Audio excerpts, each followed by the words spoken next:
గతంలో అయినా ఇప్పుడైనా భవిష్యత్తులో చర్చించుకున్నప్పుడైనా చదరంగం అంటే టక్కున గుర్తొచ్చే పేరు విశ్వనాథన్ ఆనంద్. చెస్లో గ్రాండ్ మాస్టర్ హోదాను ప్రతిష్టాత్మకంగా భావిస్తుంటారు. అలాంటి గొప్ప ఘనతను సాధించి తొలి భారతీయుడిగా ఆనంద్ రికార్డ్ క్రియేట్ చేశాడు. వరల్డ్ ప్రపంచ ఛాంపియన్గా నిలవాలని ప్రతి ఒక్క చెస్ ప్లేయర్ ఆశపడుతుంటాడు.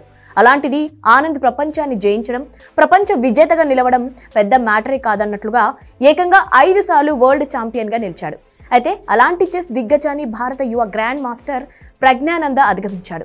ఫిడే ర్యాంకింగ్స్లో విశ్వనాథన్ ఆనంద్ను దాటి భారత టాప్ ర్యాంకర్గా నిలిచాడు.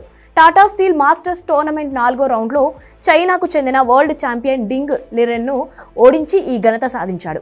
ఈ విక్టరీతో ప్రజ్ఞానంద ఫిడే పాయింట్లను భారీగా మెరుగుపరుచుకున్నాడు. 2748.3 పాయింట్లతో 11వ ర్యాంకుకు చేరుకున్నాడు. మరోవైపు దిగ్గజ ఆటగాడు విశ్వనాథన్ ఆనంద్ 2748 పాయింట్లతో 12 స్థానాల్లో ఉన్నాడు. ప్రజ్ఞానంద మరో ఘనత అందుకున్నాడు. క్లాసికల్ చెస్ విభాగంలో ప్రపంచ ఛాంపియన్ను ఓడించిన రెండో ఇండియన్ ప్లేయర్గా రికార్డు క్రియేట్ చేశాడు.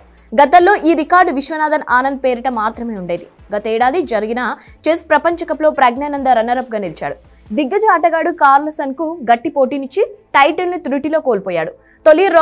తొలి గేమ్లో ప్రజ్ఞానందపై విజయం సాధించి రెండో గేమ్ను డ్రాగా ముగించి కార్ల్సన్ ఛాంపియన్గా నిలిచాడు. అయితే విశ్వనాథన్ ఆనంద్ తరువాత ఫిడే చెస్ ప్రపంచ కప్ ఫైనల్కు చేరుకున్న భారత ఆటగాడిగా ప్రజ్ఞానంద హిస్టరీ క్రియేట్ చేశాడు. ప్రపంచ కప్లో ఫైనల్ ఆడిన అత్యంత చిన్న వయస్కుడైన ఆటగాడిగాను ప్రజ్ఞానంద మరో ఘనత సాధించాడు.